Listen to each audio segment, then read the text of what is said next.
Hello प्यारे दोस्तों, आज हम रूह का सौदा एक दर्द भरी प्रेम कहानी का पांचवा भाग लेकर आ गए हैं। तो चलिए आज की कहानी को शुरू करते हैं। रणविजय ने उस भारी सोने के कमरबंद को मन्नत की पतली नाजुक कमर के चारों तरफ लपेटा और एक विशेष चाबी से उसे लॉक कर दिया। क्लिक की आवाज के साथ वह इलेक्ट्रॉनिक कमरबंद मन्नत के वजूद का हिस्सा बन गया, जिसकी चाबी सिर्फ रणविजय के पास थी और जिसका सीधा कनेक्शन शेखावत इंडस्ट्रीज के मेन साइबर सिक्योरिटी पैनल से था। कमरे के भीतर छाई खामोशी इतनी गहरी थी कि मन्नत की दीवार पर टंगी घड़ी की हर एक टिक टिक मन्नत की कनपटी पर किसी लोहे की रॉड की तरह चोट कर रही थी। मन्नत बिस्तर के एक कोने में पूरी तरह बेजान पड़ी थी, मानो उसकी रूह को किसी ने नोच कर शरीर से अलग कर दिया हो। उसकी कमर के चारों तरफ लिपटा हुआ वह भारी चमचमाता सोने का इलेक्ट्रॉनिक कमर बंद सुबह की पहली सुनहरी किरण के तपते ही इस तरह चमक उठा, मानो कोई जहरीला नाग उसकी कोमल त्वचा को जकड़े बैठा हो। जैसे ही मन्नत ने करवट बदलने की कोशिश की, उस सोने की चैन के हैवी लिंक आपस में टकराए और एक खनक पैदा हुई। वह आवाज मन्नत के कानों में सीधे पिघले हुए शीशे की तरह उतरी। यह कोई साधारण अवसर नहीं था, यह शेखावत साम्राज्य के किंग की तरफ से उसकी जमीन पर खींची गई वह लक्ष्मण रेखा थी, जिसे पार करने का मतलब था उसकी माँ सुमित्रा जी की सांसों का हमेशा के लिए थम जाना। बिस्तर के दूसरी तरफ रणविजय पूरी तरह शांत, अडिग और एक गहरी आत्मसंतुष्टि के साथ सोया हुआ था। उसका एक फौलादी हाथ अब भी मन्नत की कमर पर टिका था, जहां वह भारी कमरबंद उसकी उंगलियों के नीचे दबा हुआ था। मन्नत ने धीरे से अपनी हिरनी जैसी बड़ी आंखों को खोला, जो रात भर रोने की वजह से पूरी तरह सूज चुकी थी और उनके कोने लाल हो चुके थे। उसने रणविजय के उस परफेक्ट तीखे चेहरे को देखा, जो इस वक्त नींद में बेहद मासूम लग रहा था।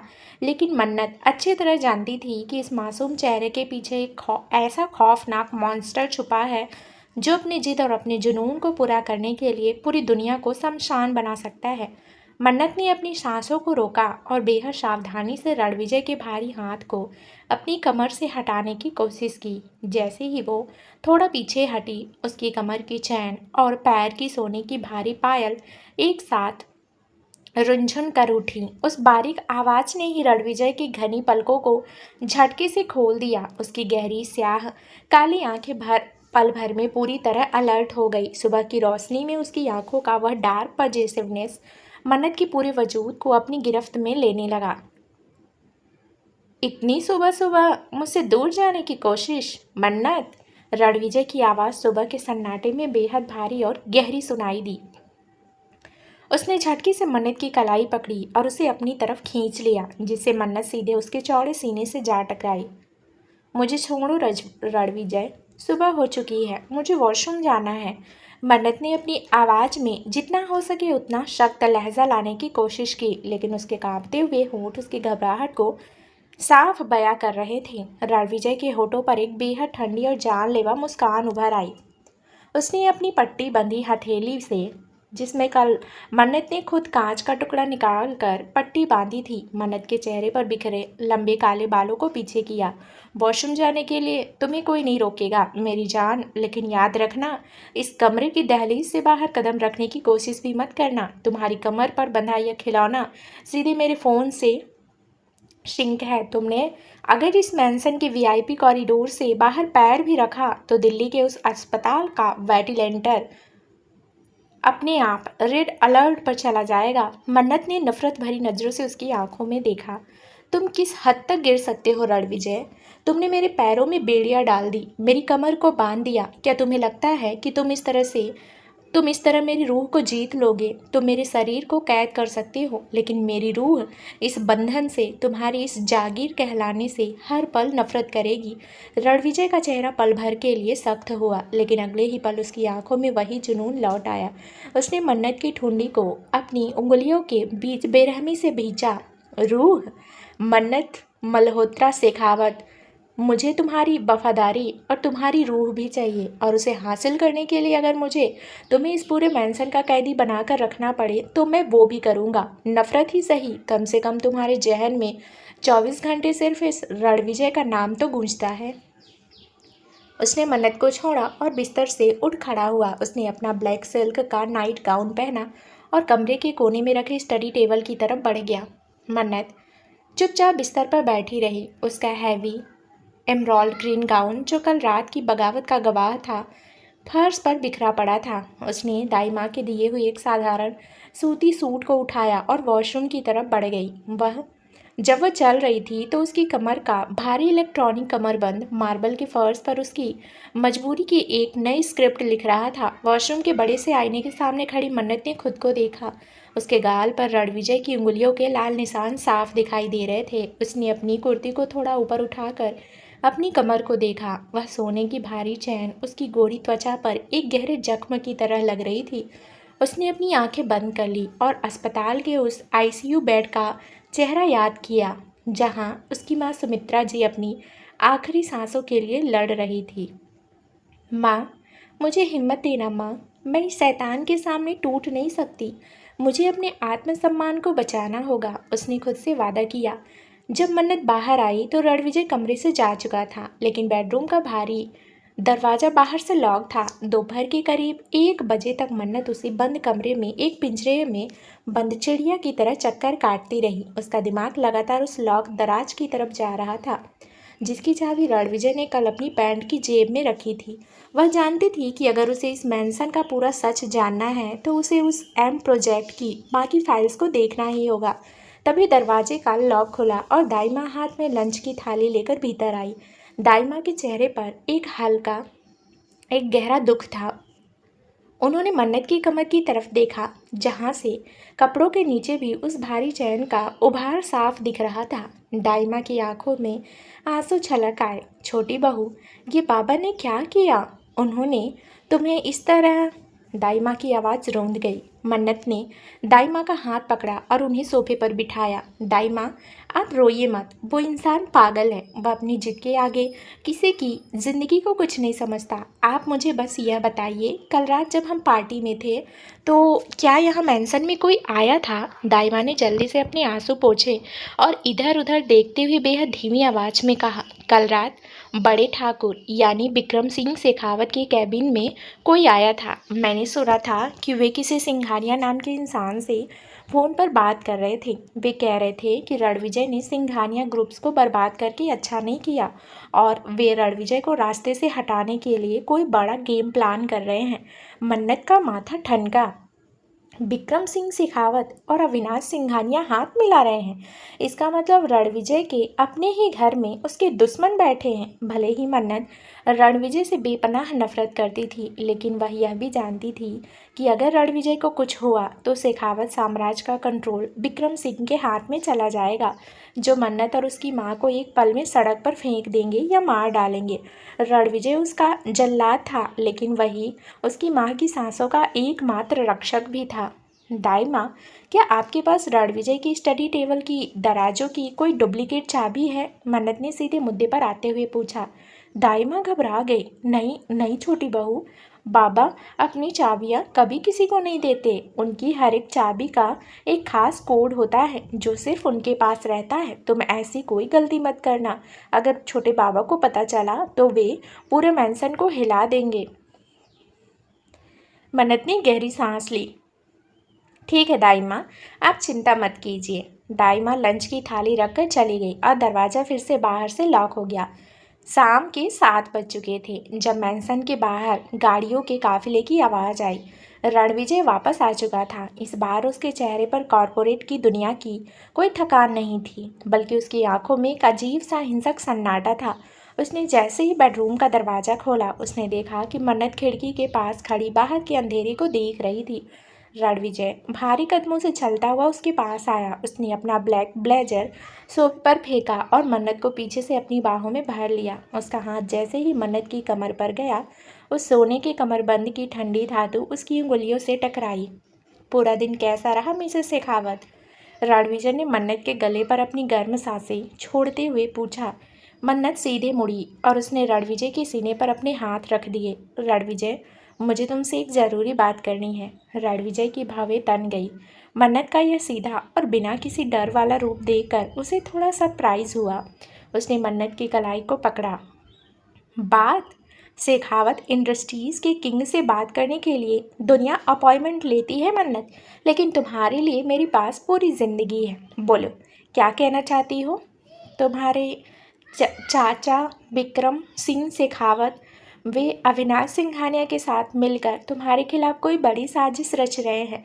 मन्नत ने सीधी उसकी आंखों में देखते हुए कहा। वे तुम्हें रास्ते से हटाना चाहते हैं ताकि वे इस पूरे साम्राज्य पर कब्जा कर सके। यह सुनते ही रणविजय के होठों पर एक ऐसी डरावनी, गहरी और पागलपन से भरी हंसी उभरी कि पूरा कमरा उस आवाज़ से गूंज उठा। उसने मन्नत को झटके से अपनी और करीब खींचा, जिससे उसकी कमर की चैन की खनक तीखी हो गई। तुम्हें क्या लगा मन्नत कि इस शेखावत साम्राज्य के बादशाह को यह नहीं पता कि उसके महल के भीतर कौन से चूहे बिल खोद रहे हैं? रणविजय की आवाज़ में एक अजीब सा घमंड और ताकत थी। विक्रम सिंह शेखावत की हर एक कॉल, अविनाश सिंघानिया की हर एक सांस मेरी साइबर टीम की निगरानी में है। वे जो खेल खेल रहे हैं उसका आखिरी पत्ता भी मेरे हाथ में है। उसने मन्नत के चेहरे को बहुत ध्यान से देखा। उसकी आंखों का जुनून और गहरा हो गया। लेकिन मुझे इस बात की सबसे ज़्यादा खुशी है मन्नत कि तुम्हें मेरी फिक्र है। तुम इस रणविजय सिंह शेखावत की जान की सलामती चाहती हो। मुझे तुम्हारी कोई फिक्र नहीं है रणविजय, मन्नत ने चिल्लाते हुए उसका हाथ अपने चेहरे से हटाया। मैं तुम्हारी सलामती इसलिए चाहती हूँ क्योंकि अगर तुम्हें कुछ हुआ तो मेरी माँ का इलाज रुक जाएगा। तुम सिर्फ एक मोहरा हो मेरी माँ की सांसों के लिए। तुम्हारी मौत का मतलब होगा मेरी माँ की मौत, इसलिए मैं तुम्हें मरने नहीं दे सकती। मन्नत के इन कड़वे शब्दों ने रणविजय के भीतर के शैतान को पल भर में जगा दिया। उसकी आंखों की कोमलता गायब हो गई और वहाँ फिर से वही खौफनाक लाली उतर आई। उसने मन्नत की कमर के उस सोने के कमरबंद को अपनी घायल हथेली से इतनी बेरहमी से भींचा कि वह चैन मन्नत की त्वचा में धंस गई और मन्नत के मुंह से एक दर्दनाक चीख निकल गई। मोहरा! रणविजय की आवाज़ इतनी धीमी और डरावनी थी कि मन्नत की रीढ़ की हड्डी में बर्फ सी जम गई। मन्नत, तुमने मुझे मोहरा कहा। इस रणविजय सिंह शेखावत को दुनिया का कोई इंसान इस्तेमाल नहीं कर सकता। अगर मैं तुम्हारी माँ की सांसों का रक्षक हूँ तो याद रखना कि मैं उनका सबसे बड़ा कातिल भी बन सकता हूँ। तुमने आज रात जो अपनी जुबान चलाई है उसकी सज़ा तुम्हें और तुम्हारे इस खूबसूरत वजूद को भुगतनी होगी। उसने झटके से मन्नत को बिस्तर पर फेंक दिया। मन्नत के लंबे काले बाल पूरे गद्दे पर बिखर गए। रणविजय ने अपनी जेब से वह विशेष चाबी निकाली और मन्नत की तरफ बढ़ा। मन्नत डर के मारे पीछे हटने लगी। रणविजय, नहीं, प्लीज़ प्लीज़, अब क्या करने वाले हो तुम? रणविजय ने मन्नत के दोनों पैरों को पकड़ा और उन्हें अपनी तरफ खींचा। उसके पैर की पायल की रुंझुन आवाज़ कमरे के सन्नाटे को चीरने लगी। उसने मन्नत की कमर के इलेक्ट्रॉनिक कमरबंद के पैनल को अपने फ़ोन से कनेक्ट किया और एक नया कोड सेट कर दिया। आज रात से इस मैंसन के भीतर तुम्हारी बंदिशें और सख्त हो रही है मन्नत। कल सुबह शेखावत इंडस्ट्रीज़ की एक बहुत बड़ी बोर्ड मीटिंग है जहां मैं विक्रम सिंह शेखावत का असली चेहरा पूरी मीडिया के सामने लाने वाला हूं और तुम उस मीटिंग रूम के ठीक बगल वाले कैबिन में बैठी रहोगी, मेरी सोने की चैन के कंट्रोल में। उसने मन्नत के होठों पर अपना हाथ रखा जहाँ से मन्नत की सिसकियाँ निकल रही थी। तुम मुझसे नफरत करती हो ना? करो, लेकिन याद रखना तुम्हारी इस नफरत की हर एक सीमा को कुचलने का दम रखता है यह रणविजय। वह बिस्तर से उठा, अपना कोट उठाया और कमरे का दरवाज़ा अंदर से लॉक करके वहीं सोफे पर जाकर बैठ गया।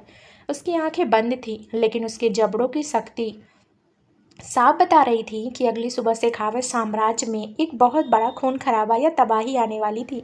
मन्नत बिस्तर के कोने में सिमट कर अपनी किस्मत पर आंसू बहा रही थी। उसकी कमर की सोने की चैन सुबह के आने वाले तूफानों की आहट दे रही थी। अगली सुबह जब शेखावत मैंसन की विशाल खिड़कियों से सूरज की तीखी किरणें बेडरूम के भीतर दाखिल हुई तो कमरे का माहौल किसी ठंडे युद्ध के मैदान जैसा लग रहा था।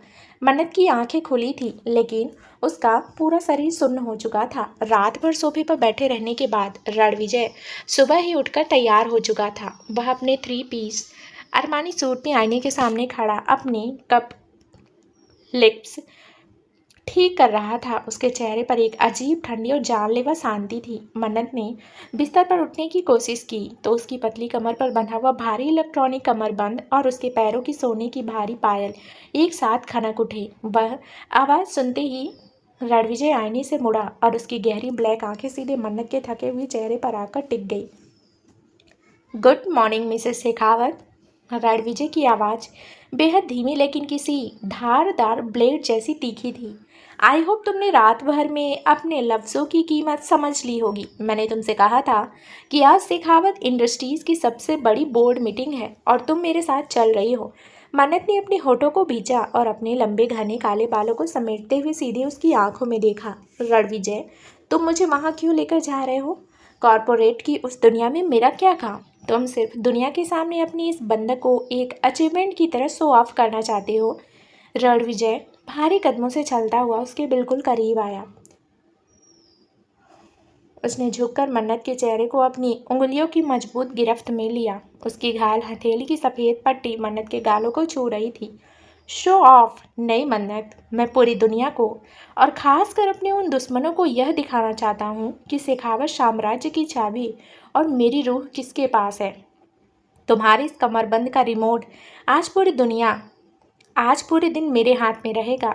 अगर तुमने उस मीटिंग हॉल के बगल वाले कैबिन से बाहर पैर रखने की कोशिश भी की तो अंजाम तुम जानती हो। उसने मन्नत को छोड़ा और सीधे वॉर्डरूम की तरफ इशारा किया, जहाँ पहले से ही एक बेहद classy dark royal blue colour का फॉर्मल सैटिन गाउन टंगा हुआ था। तैयार हो जाओ, कार नीचे वेट कर रही है। आधे घंटे के भीतर मन्नत तैयार होकर नीचे आई। उसका वह रॉयल ब्लू गाउन उसके परफेक्ट फिगर पर बेहद गॉर्जियस लग रहा था।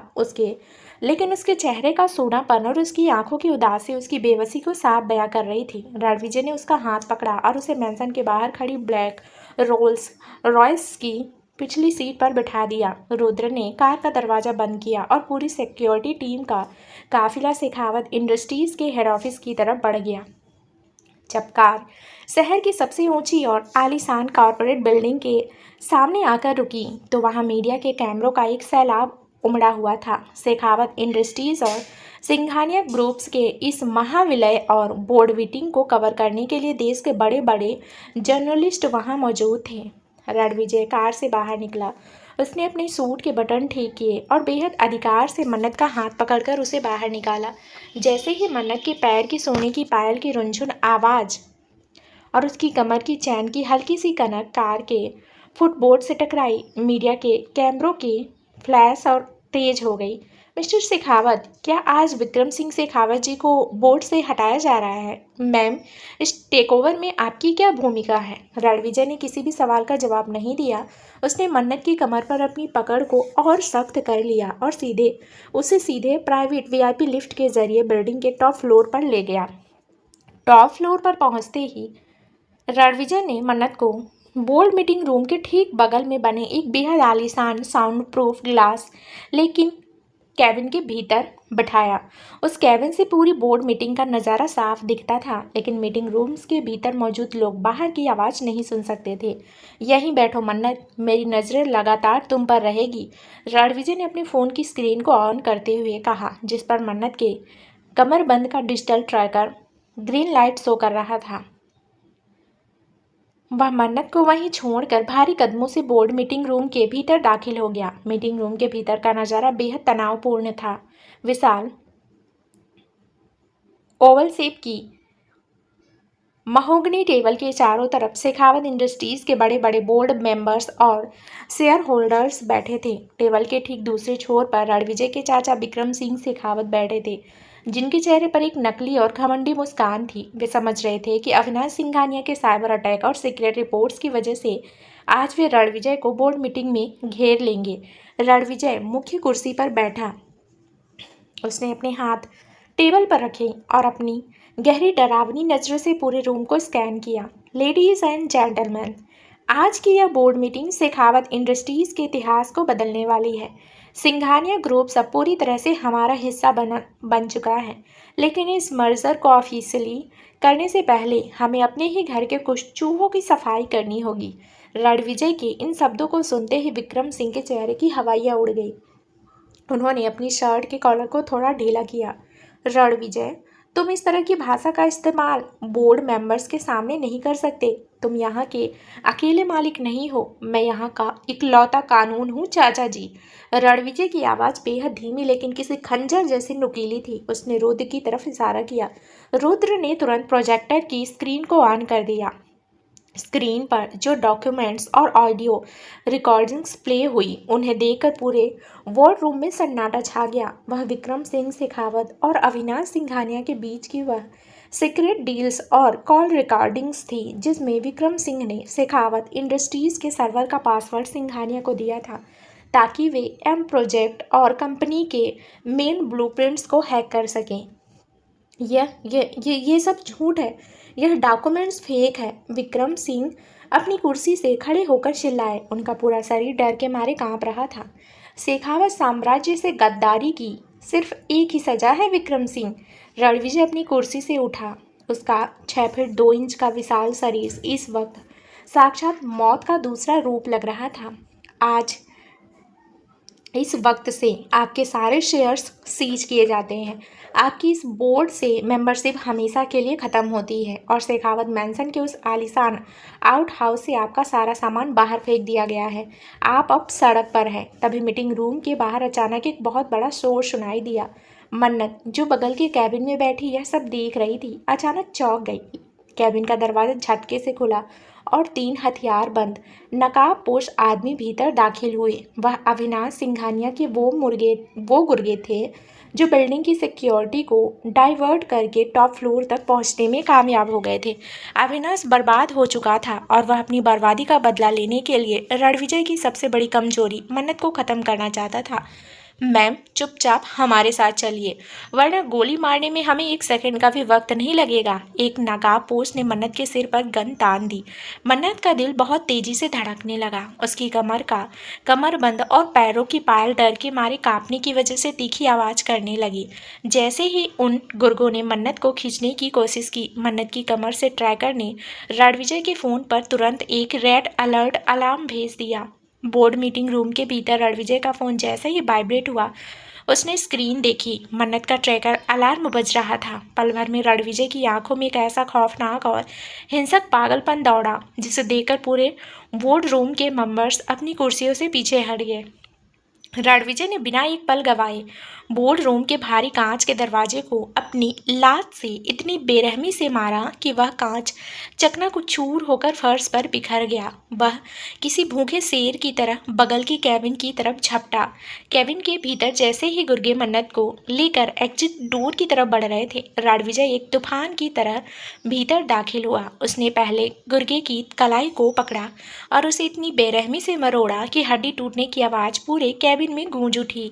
गन फर्श पर गिर गई। रणविजय ने उस गुर्गे को उठाकर कैबिन की कांच की दीवार पर दे मारा, जिससे वह कांच पूरी तरह टूट गया। तुम्हारी हिम्मत कैसे हुई मेरी चीज को छूने की? रणविजय की आवाज़ इस वक्त किसी इंसान की नहीं बल्कि एक आदमखोर मॉन्स्टर की लग रही थी। बाकी के 2 गुर्गों ने रणविजय पर फायर करने की कोशिश की, लेकिन रुद्र और उसकी सिक्योरिटी टीम ने तब तक कैबिन को चारों तरफ से घेर लिया था। रुद्र ने दोनों गुर्गों को जमीन पर पटक दिया और उनके हाथों से हथियार छीन लिए। पूरे कैबिन में खून और कांच के टुकड़े बिखरे पड़े थे। रणविजय ने अपनी घायल हथेली की पट्टी की परवाह नहीं की, जो फिर से लाल हो चुकी थी। वह तेजी से मन्नत की तरफ बढ़ा, जो एक कोने में खड़ी डर के मारे थर थर कांप रही थी।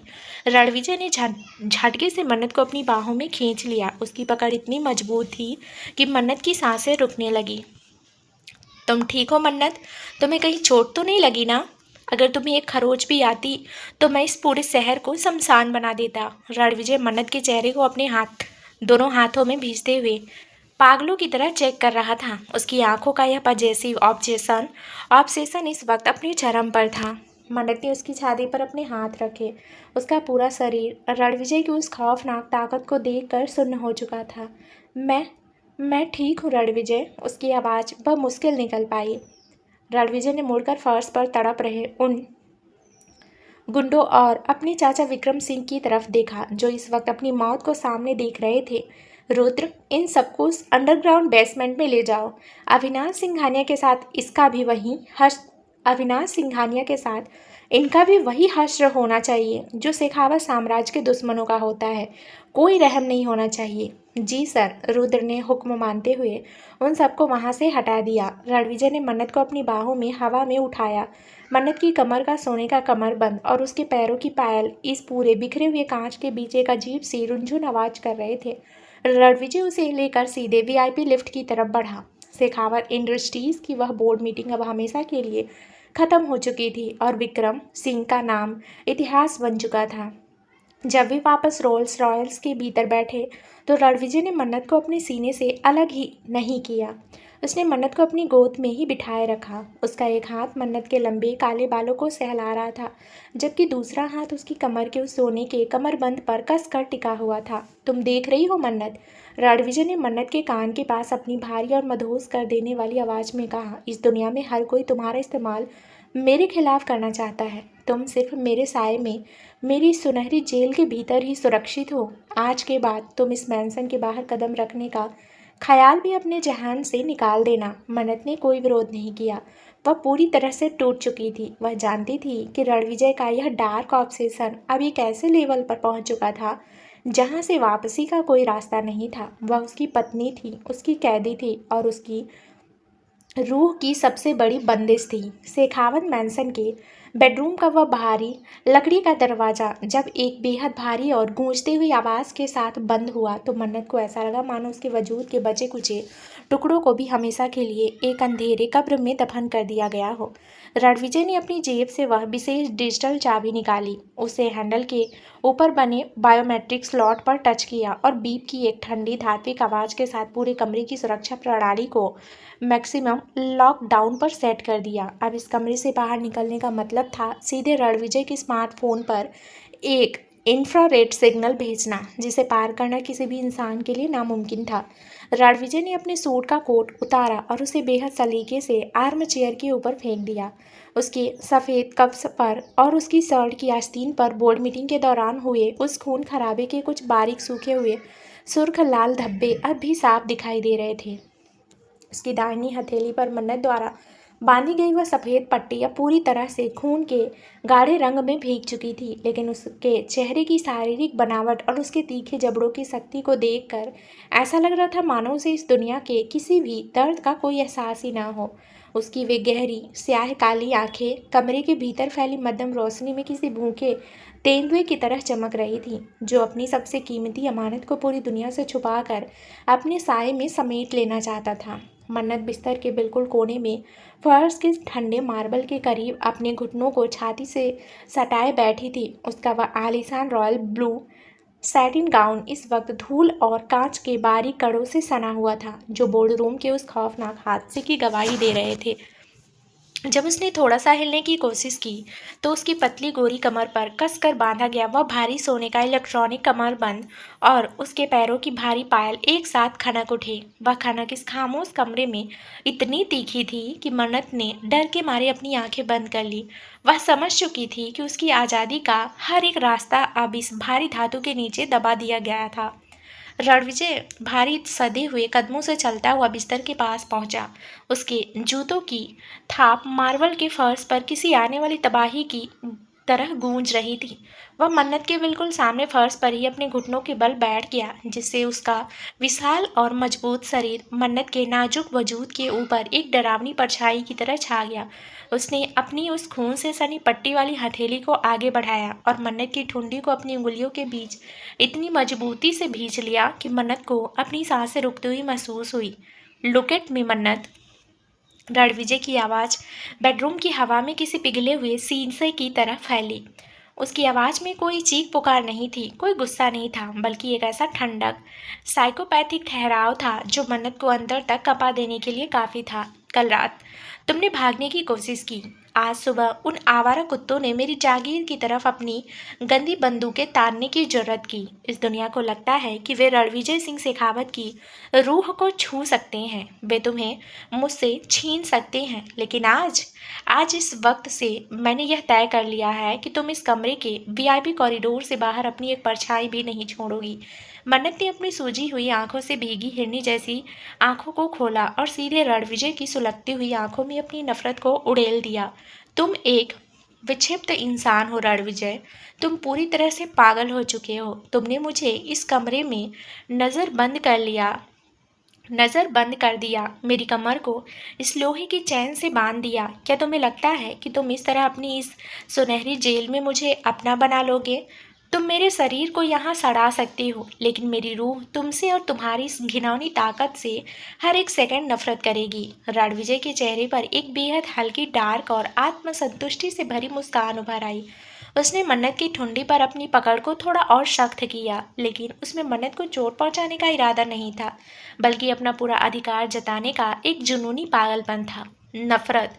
मुझे तुम्हारी इस शुद्ध सच्ची नफरत से भी बेपनाह मोहब्बत है मन्नत। कम से कम इस नफरत के बहाने ही सही तुम्हारी इन खूबसूरत आंखों में सिर्फ और सिर्फ मेरा अक्स तो दिखाई देता है। तुम इस बंद कमरे में रहोगी, मेरी नज़रों के सामने, मेरे इस फ़ोन स्क्रीन की लाइव ट्रैकिंग पर। तुम खाना नहीं खाओगी तो मैं तुम्हें अपने हाथों से खिलाऊंगा। तुम रोगी तो तुम्हारे आंसुओं को पीने का हक भी सिर्फ मेरा होगा, लेकिन तुम इस पिंजरे से बाहर नहीं जाओगी। उसने झटके से मन्नत को छोड़ा और उठकर खड़ा हो गया। उसने अपने फ़ोन को ऑन किया, जहां मन्नत की कमर के ट्रैकर का डिजिटल सिग्नल्स स्टेबल दिखा रहा था। उसने बिना पीछे मुड़े कमरे के कोने में बनी आलीशान अलमारी से अपना नाइट सूट निकाला और वॉशरूम की तरफ बढ़ गया। मन्नत वहीं फर्श पर सिमटी रही। उसका पूरा वजूद इस वक्त एक गहरे मानसिक ब्रेकडाउन के कगार पर खड़ा था। वह समझ नहीं पा रही थी कि वह इस परिस्थिति से कैसे लड़े, क्योंकि उसका स्वाभिमान उसे रणविजय के सामने घुटने टेकने से रोक रहा था। लेकिन उसकी लाचारी, उसकी बीमार माँ की सांसें उसे पूरी तरह से बांधी हुई थी। अगली सुबह जब सूरज की तीखी रोशनी कमरे के भीतर फैली, तो मन्नत अपनी जगह से 1 इंच भी नहीं हिली थी। वह पूरी रात उसी खिड़की के पास फर्श के ठंडे मार्बल पर बैठी बाहर की सोनी दुनिया को देखती रही थी। उसके लंबे घने काले बाल फर्श पर बिखरे पड़े थे और उसका चेहरा किसी जिंदा लाश की तरह सफ़ेद पड़ चुका था। रणविजय सुबह ही उठकर तैयार हो चुका था। वह अपनी ग्रे कॉर्पोरेट सूट में आईने के सामने खड़ा था, जब दाइमा हाथ में नाश्ता की आलीशान थाली लेकर कमरे के भीतर दाखिल हुई। दरवाज़ा खुलते ही मन्नत के पैर की पायल की हल्की सी आवाज़ हुई। दाइमा ने जब मन्नत को फर्श पर इस तरह टूटी हुई हालत में देखा, तो उनकी आंखों से आंसू छलक पड़े। उन्होंने थाली को साइड टेबल पर रखा और रणविजय की तरफ देखा, जो अपनी घड़ी के स्ट्रैप को टाइट कर रहा था। बाबा, यह क्या अनर्थ कर रहे हो तुम? दाइमा की आवाज़ में इस बार एक पुरानी केयर टेकर का अधिकार और दुख साफ था। छोटी बहू ने कल से एक बूंद पानी तक नहीं पिया है। तुम उसे इस तरह एक बंद कमरे में नज़र बंद करके क्यों मारना चाहते हो? वह तुम्हारी ब्याहता पत्नी है, कोई कैदी नहीं। रणविजय ने अपनी घड़ी को देखा और फिर बेहद ठंडे लहजे में दाई माँ की तरफ मुड़ा। उसकी आंखों का वह सख्त कॉर्पोरेट किंग वाला रूप पल भर में लौट आया। दाई माँ, मन्नत इस घर की मालकिन है और उसकी सुरक्षा की जिम्मेदारी सिर्फ मेरी है। कल जो हुआ उसके बाद मैं इसे इस हवेली के बाकी हिस्सों में भी अकेले घूमने की इजाज़त नहीं दे सकता। यह खाना यहीं रहेगा और अगर मन्नत ने इसे हाथ नहीं लगाया तो शाम को इसके अंजाम के लिए वह खुद जिम्मेदार होगी। उसने मन्नत की तरफ एक आखिरी पजेसिव और अधिकार जताने वाली नज़र डाली। वह भारी कदमों से चलता हुआ कमरे से बाहर निकल गया और दरवाजे के बायोमेट्रिक लॉक के बंद होने की क्लिक आवाज़ एक बार फिर कमरे में गूंज उठी। दाइमा तुरंत घुटनों के बल फर्श पर मन्नत के पास बैठी। उन्होंने मन्नत के कांपते हुए कंधे को संभाला और उसके चेहरे से बालों को हटाया। छोटी बहू, मेरी बच्ची, ज़रा मेरी तरफ देखो। तुम इस तरह खुद को सजा मत दो। अगर तुम खाना नहीं खाओगी तो तुम्हारा शरीर यह सब कैसे बर्दाश्त करेगा? मन्नत ने अपनी सूखी हुई आंखें दाई माँ की तरफ उठाई। उसके होंठ पूरी तरह से फट चुके थे और उसकी आवाज़ में एक अजीब सा सूनापन था। दाई माँ, मैं इस खाने को हाथ नहीं लगाऊंगी। वह इंसान मुझे भूखा मारना चाहता है ना, तो मार दे। कम से कम मेरी मौत के बाद तो मेरी रूह इस सोने के कमर बंद और इस पायल की बेड़ियों से आज़ाद हो जाएगी।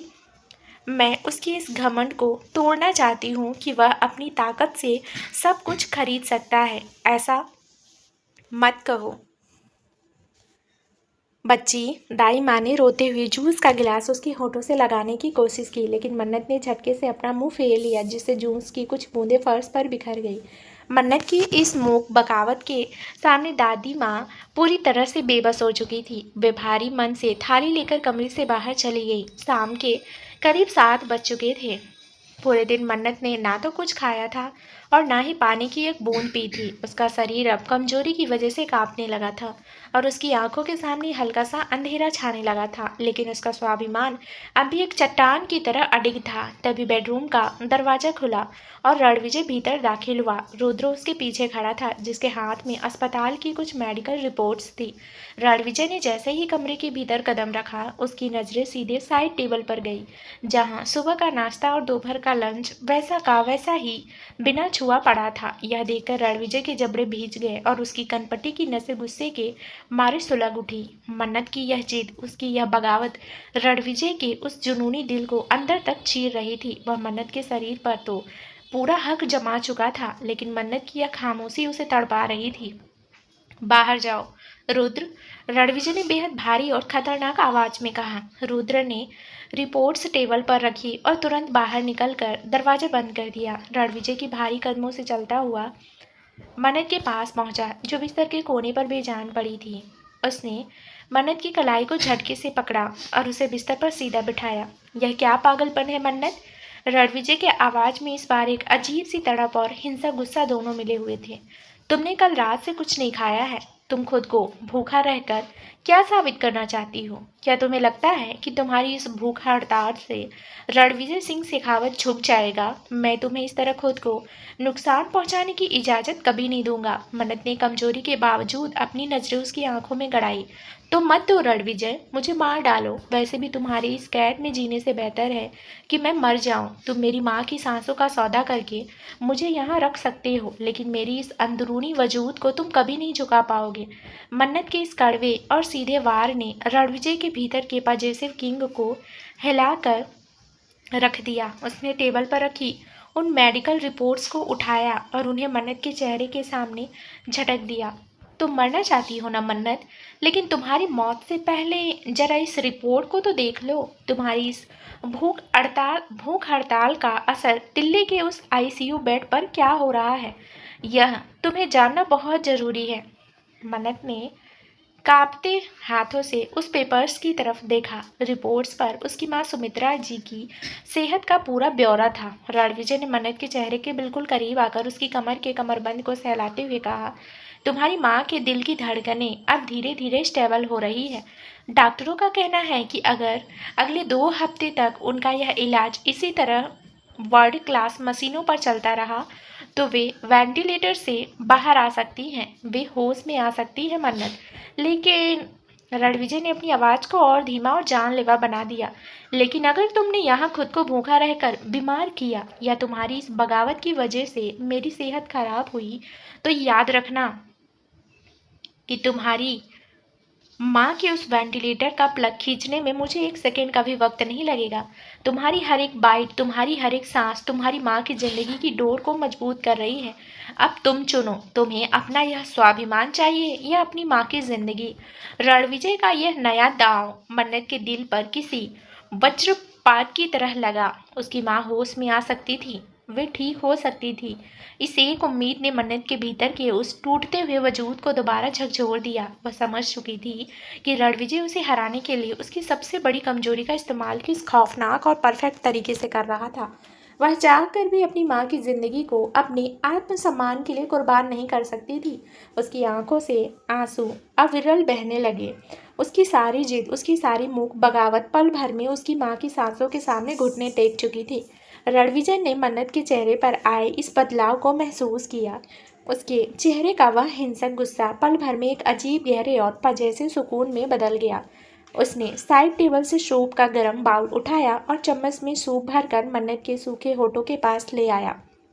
खाओ मन्नत, रणविजय ने बेहद कोमल लेकिन हुक्म भरी आवाज में कहा। अपनी माँ के लिए ही सही तुम्हें जीना होगा और इस रणविजय के साए में ही रहना होगा। मन्नत ने कांपते हुए अपने होंठ खोले और उस सूप के पहली घूंट को अपने गले से नीचे उतारा। जब वह खा रही थी तो रणविजय की गहरी आंखें लगातार उसके चेहरे को निहार रही थी, मानो वह इस दुनिया का सबसे बड़ा युद्ध जीत चुका हो। उसकी घायल हथेली मन्नत की कमर के उस सोने के कमरबंद पर कसकर टिकी हुई थी, जो हर पल यह याद दिला रहा था कि मन्नत मल्होत्रा अब हमेशा के लिए शेखावत साम्राज्य की इस डार्क और जुनूनी कैद का सबसे खूबसूरत हिस्सा बन चुकी थी, जहाँ से बाहर निकलने का कोई रास्ता इस पूरी कायनात में मंजूर मौजूद नहीं था। कमरे के भीतर की हवा में अब उस गर्म सूप की हल्की सी खुशबू घुली हुई थी, जिसे मन्नत ने बेहद लाचारी और बेबसी के साथ अपने गले से नीचे उतारा था। रणविजय ने सूप का खाली बाउल साउथ टेबल पर रखा और अपनी जेब से एक रेशमी रुमाल निकाल कर उसके बेहद कोमलता से मन्नत के होठों के कोनों पर लगे सूप के दाग को साफ किया। उसका यह कैरिंग अंदाज मन्नत को अंदर तक डरा रहा था, क्योंकि वह अच्छी तरह जानती थी कि इस कोमलता के ठीक पीछे उस खौफनाक मॉन्स्टर का पहरा था, जो उसकी हर एक सांस को अपनी जागीर मानता था। रणविजय की पट्टी बंदी हथेली अब भी मन्नत की गोरी नाजुक कमर पर लिपटी उस सोने की भारी चैन पर टिकी थी। क्लिक क्लिक की हल्की सी आवाज़ के साथ जब वह अपनी उंगलियों को उस इलेक्ट्रॉनिक कमरबंद के पैनल पर फेर रहा था, तो मन्नत के पूरे शरीर में एक ठंडी सिरहन दौड़ गई। उसने अपनी सूजी हुई हिरनी जैसी आंखें उठाई और सीधे रणविजय के उस शांत अडिग चेहरे को देखा। अब तो तुम खुश हो ना रणविजय? मन्नत की आवाज़ कमजोरी की वजह से बेहद महीन और कांपती हुई निकली। तुमने मेरी माँ की सांसों का डर दिखाकर मेरे आत्मसम्मान को एक बार फिर अपने पैरों के नीचे कुचल दिया। तुमने मुझे खाना खाने पर मजबूर कर दिया। अब और क्या चाहते हो तुम मुझसे? रणविजय के होठों पर एक बेहद डार्क पजेसीवर आत्मसंतुष्टि से भरी मुस्कान उभर आई। उसने मन्नत के चेहरे को अपने दोनों हाथों की मजबूत गिरफ्त में लिया। उसकी आंखों का वह जुनूनी पागलपन इस वक्त सुबह की धूप से भी ज़्यादा तीखा लग रहा था। मैं तुमसे सिर्फ तुम्हारी वफादारी चाहता हूँ मन्नत। मुझे तुम्हारी यह लाचारी नहीं, बल्कि तुम्हारा यह पूरा वजूद सिर्फ और सिर्फ मेरे कंट्रोल में चाहिए। तुमने आज खाना खाकर यह साबित कर दिया कि तुम अपनी माँ की ज़िंदगी के लिए इस रणविजय के बनाए हर एक कानून को मानने के लिए तैयार हो, और तुम्हारी इसी मजबूरी से मुझे बेपनाह मोहब्बत है। उसने अपना चेहरा मन्नत के और करीब लाया। उसकी दूरी इतनी कम थी कि मन्नत उसकी गर्म और सिगरेट के धुएं की हल्की गंध वाली सांसों को अपने चेहरे पर महसूस कर सकती थी। तुम्हारी माँ की सेहत में जो सुधार हो रहा है, वह सिर्फ इस रणविजय की मेहरबानी की वजह से है। अगर तुम चाहती हो कि वे अगले हफ्ते इस वेंटिलेटर से पूरी तरह बाहर आ जाए और होश में आकर तुम्हें देखे, तो तुम्हें इस मेंशन के भीतर मेरी इस सुनहरी जेल में एक परफेक्ट वफादार पत्नी बनकर रहना होगा। तुम्हारी कोई भी बगावत सीधे दिल्ली के उस अस्पताल के पावर ग्रिड को क्रैश कर सकती है। मन्नत ने डर के मारे अपनी आंखें बंद कर ली और चुपचाप अपने आंसुओं को बहने दिया। वह समझ चुकी थी कि रणविजय से बहस करना पूरी तरह बेकार था। उसने अपने शरीर को पूरी तरह ढीला छोड़ दिया, मानो उसने इस डार्क ऑब्सेशन के सामने पूरी तरह से सरेंडर कर दिया हो। रणविजय ने उसकी इस हार को महसूस किया और उसके माथे पर एक गहरा अधिकार जताने वाला किस किया। वह बिस्तर से उठा, अपनी पैंट की जेब से चाबियों का वह गुच्छा निकाला और स्टडी टेबल के दराज को चेक करने के बाद कमरे के भारी दरवाजे की तरफ बढ़ गया।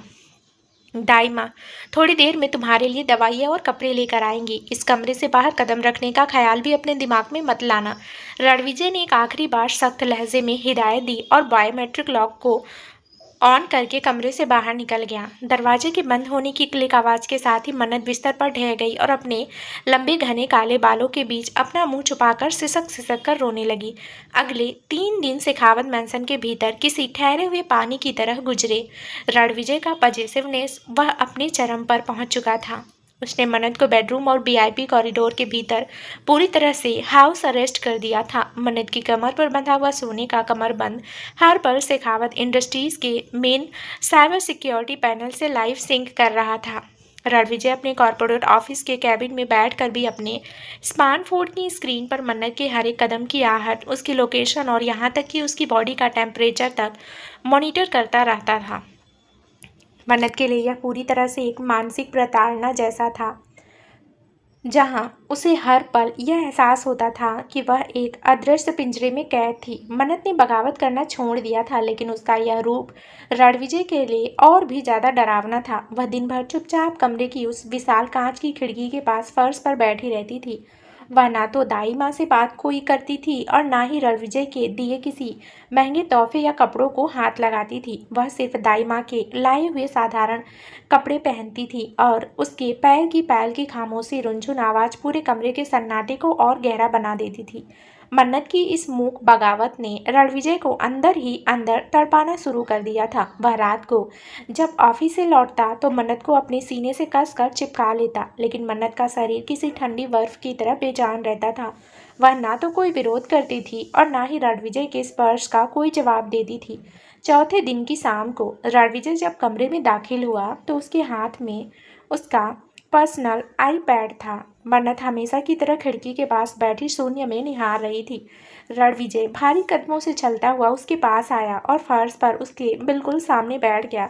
उसने मन्नत के चेहरे को ऊपर उठाया, लेकिन मन्नत की आंखों में कोई भाव नहीं थे, न नफरत न खौफ, सिर्फ एक गहरा सूनापन था। मन्नत, जरा इधर देखो। रणविजय की आवाज़ में इस बारे का अजीब सी बेचैनी थी।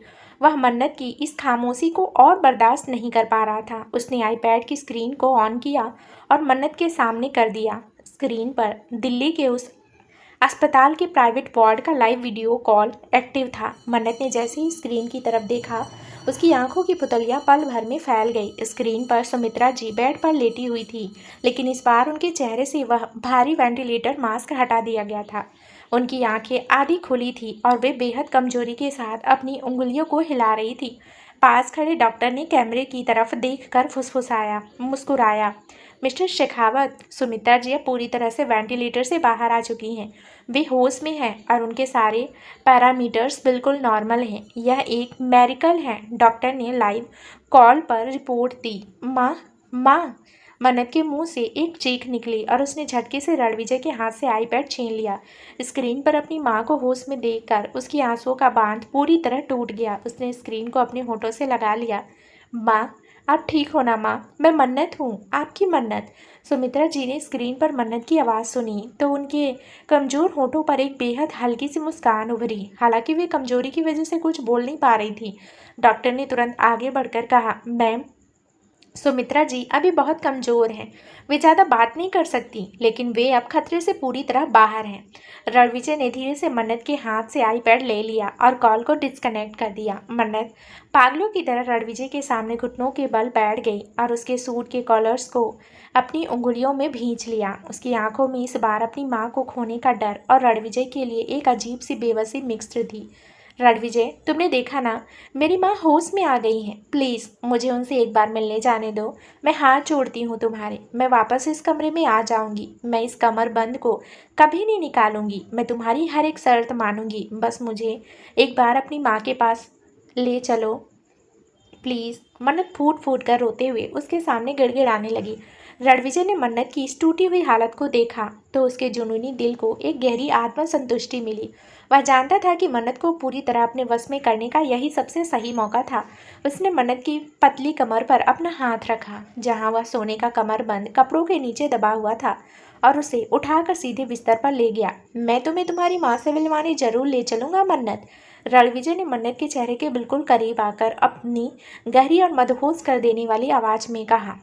उसकी उंगलियां मन्नत के गालों पर फैले आंसुओं को साफ कर रही थी। लेकिन मेरी एक शर्त है, तुम्हें आज रात शेखावत साम्राज्य की मालकिन और मेरी पत्नी के रूप में पूरी तरह से खुद को मुझे सौंपना होगा। मुझे तुम्हारी यह खामोशी, तुम्हारी यह बेजान बर्फ जैसी हालत नहीं चाहिए। मुझे तुम्हारी सांसों में सिर्फ मेरा नाम चाहिए। अगर तुमने आज रात मुझे खुश कर दिया तो कल सुबह मेरी यह कार तुम्हें सीधे दिल्ली के उस अस्पताल में ले जाएगी।